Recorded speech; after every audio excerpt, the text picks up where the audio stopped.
While all the talk around the National Basketball Association is surrounding Giannis Antetokounmpo and whether or not the Greek Freak is going to get traded, there's still 29 other teams that are dealing with their own trade nonsense here, as the deadline is just a few days away. So in today's edition of Celtics Today by Chat Sports, we're going to give you guys a couple of updates. Who could be traded from the Celtics? Who are they interested in? It's all coming from the latest reports from NBA insiders, so we're going to break it down in just a moment. But make sure you are subscribed to the channel first, because we're giving you guys Celtics trade updates all week long. Videos every single day surrounding what's going on with your Celtics on the trade front. So subscribe and turn your notifications on, because we'll also be live on Thursday leading up to the trade deadline. So join us then. Join us all week. You're not going to miss a thing about the Celtics making a trade.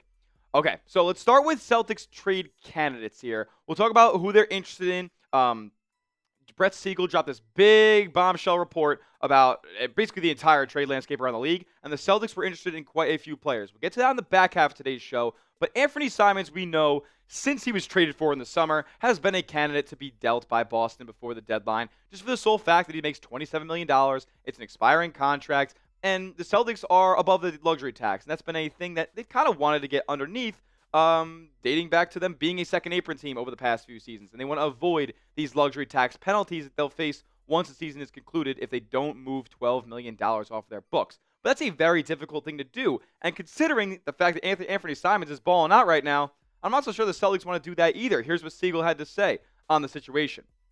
Speaking of the Celtics, league sources say Brad Stevens and his front office are under no pressure to lessen their tax bill before the trade deadline. Initially, the thought going into the season was that the Celtics would save extra money by flipping Anfernee Simons. Well, Simons has played exceptionally well in his six-man role, and the Celtics' overall success has resulted in a change of thinking regarding how well they can perform come playoff time this year. With that said, Boston is still seeing what is out there regarding Simons' contract as it pertains to finding a key front court upgrade. Okay, so basically, the Celtics aren't going to trade Anfernee Simons just for a salary dump, just to move money off of their books. They realize, as the team in second in the Eastern Conference standings, maybe they didn't anticipate that at the beginning of the year, that they can win this whole thing. They can win the Eastern Conference. They can go to the finals. So why not try to just get better at the trade deadline? The only way that the Celtics will trade Anfernee Simons is if they see a clear upgrade in a position of need, which we all know is down low at center. Neemias Queta has been playing really well, but you do want a little bit more depth there. I'm not so sure how effective Luka Garza is going to be in the postseason. So they're only going to trade Simons unless they get a true upgrade. How easy is that going to be? We'll find out over the next few days. But the more time that passes, the less I want to trade Anfernee Simons. I mean, look what he's done since the calendar has turned to 2026. Multiple 25, 30, even 40-point games on his resume. He's averaging the second most points off the bench in the NBA. I think he has the most three-pointers made of any bench player in the league. Like, this is a guy who's making a serious six-man of the year push. So the more that I see this guy play, and the more that I see him will the Celtics to wins and keep them alive in some of these games, the less I want to see him actually traded. So if I had to sit here and make a claim right now, I would say that Anfernee Simons does not get traded. But should they? Should the Celtics prioritize the front court and trade Anfernee Simons to get an upgrade at the center position? Should the Celtics trade Anfernee Simons for a big? Comment down below, T for trade or K for keep, and whether or not you want Anfernee Simons to ride the rest of the season out in Celtic green. All right, let's talk about another trade candidate here for the Boston Celtics, and that's Chris Boucher. Now, Boucher hasn't really found his footing as a member of the Boston Celtics. I know a lot of us were pretty excited about the signing when they got him in for basically a vet minimum deal late in the offseason, but he really hasn't been much of a factor in Joe Mazzulla's rotation. He's played in just 8 games so far this year, and now we're hearing that multiple teams are interested in Chris Boucher, including the Philadelphia 76ers. Now, why would the Sixers be interested in trading for Boucher, a guy who hasn't played all season? Well, this is a guy who has played under their head coach, Nick Nurse. Every single season that Nick Nurse was the head coach of the Toronto Raptors, it also overlapped with Chris Boucher being a member of the Toronto Raptors. So familiarity is there, but it's interesting that multiple teams, including the 76ers, have interest here. Celtics could flip him for a second-round pick or 2. And speaking of the 76ers, they have a good chest of second-round picks here. 2 in 2027 and 3 in 2028. So Boston could basically just take their pick of the litter there. I'm sure if Philly's that interested, they would go out there and do that for 1 second-round pick. And Boston would also open up a roster spot here in case a trade that they end up making after the fact, nets more players back than they'd be sending out. So it makes a lot of sense. Boucher's not playing, so go get a second-round pick out of it if you can. Now, coming up next, we're going to get into 5 Celtics trade targets. An NBA insider, Brett Siegel, has reported the Celtics have interest in 5 players here before the deadline. We'll tell you who they are in a moment. First, though, I got to tell you guys about our sponsor, as this episode is brought to you by Prize Picks. And with the big game coming up, it's the last chance to get in on the football action this season. So download Prize Picks today, where it's always feeling good to be right.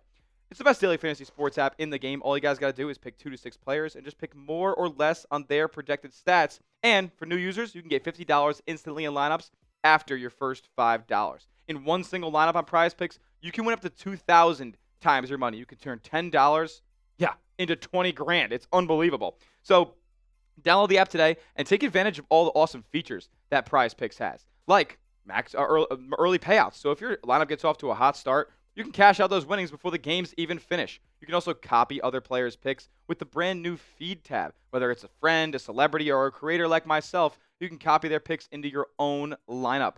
It's the best daily fantasy sports app in the game. Trust me, I've been a customer longer than they've even been a sponsor here at Chat Sports. It's because of the features, man. Like this one, the big game max discount, with Drake May only needing to get 1 passing yard to green out this square on Prize Picks. I mean, if you look at my lineup for the big game, I'm, of course, taking advantage of the Drake May max discount. So I'll have that in there. I got Jackson Smith and Jigba, more than receiving yards. Kenneth Walker, more than touchdowns. That's a goblin pick, so it pays out less, but it's more likely to go green. And then Sam Darnold, more than passing yards as well. You can tail my picks or fade them. Just do it at Prize Picks. Download the app today and use the code CLNS to get $50 in lineups after your first $5 lineup. That's code CLNS to get $50 in lineups after your first $5 lineup. Prize Picks. It's good to be right. Alrighty, man. Let's get into it. Celtics trade targets per Brett Siegel.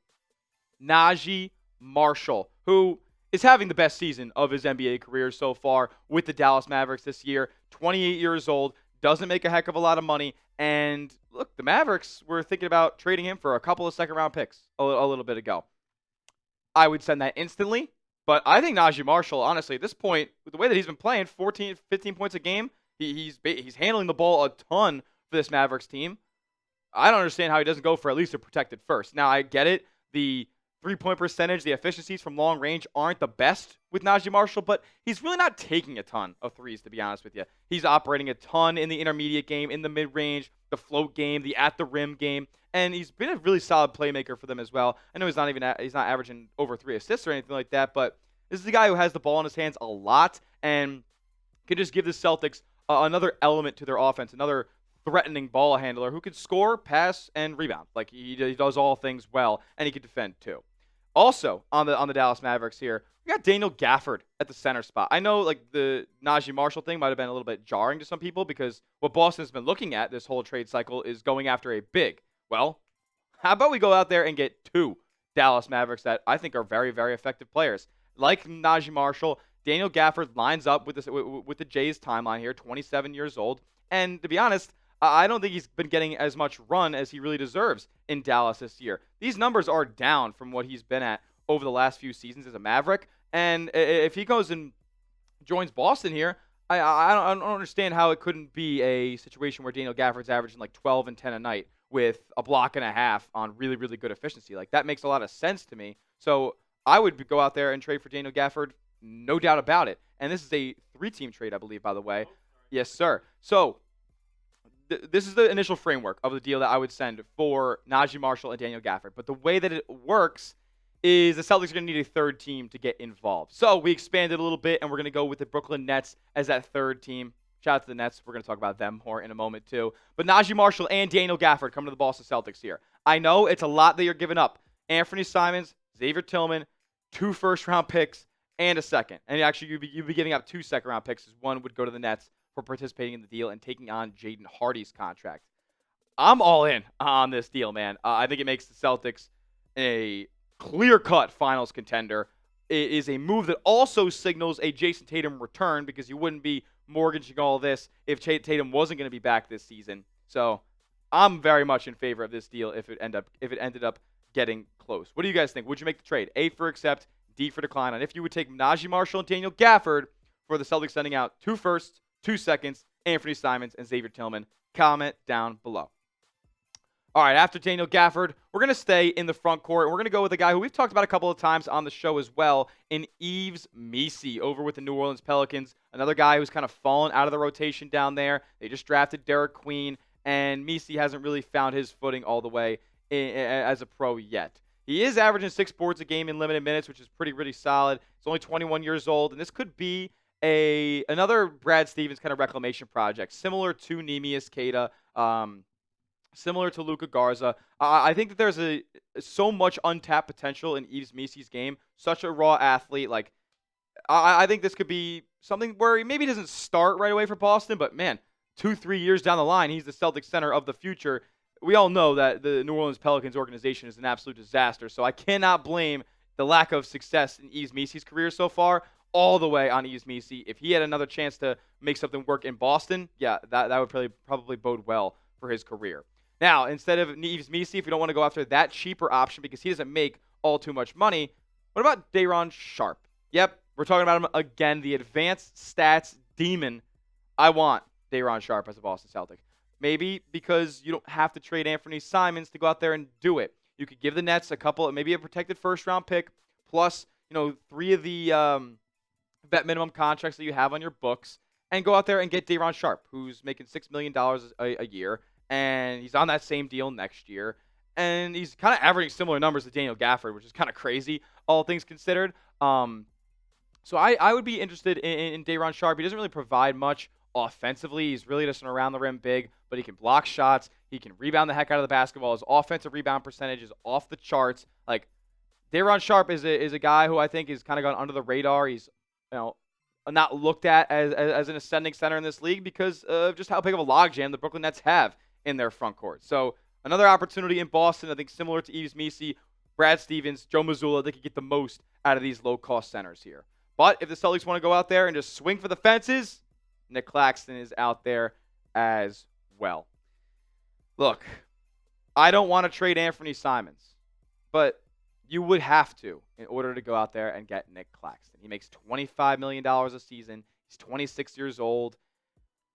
And for a guy who doesn't really have much range and, offensive versatility to his game, I'm not so sure that this is worth it when you could go out there and get a guy like Daron Sharpe who costs literally a quarter of Nic Claxton's salary, and who knows, he could end up being better than him long term. Daron Sharpe only 24 years old, so there's a ton of room to grow there. We kind of know what Nic Claxton is at this point, and that's a really good shot blocker, a solid rebounder, and a good around-the-rim big in terms of putting the ball in the cup. What is huge for Nic Claxton and what could sway Boston into making a deal for him is that assist number and how well of a playmaker that Nic Claxton has become. What Boston wants from their center is to be able to move around the floor, have good mobility, but also be a mover of the basketball. You want to know what you're doing with the ball as soon as you get it, and that's not always the case with the Celtics centers. So I am all in on bringing Nic Claxton to Boston. I understand, though, you'd have to give up Anfernee Simons to do it, and that would hurt. But if they think it's a true upgrade, and trust me, if Brad Stevens thinks something's an upgrade, I think it's an upgrade. I will back whatever move that he has made. Name me a bad move that Brad Stevens has made as somebody running this organization.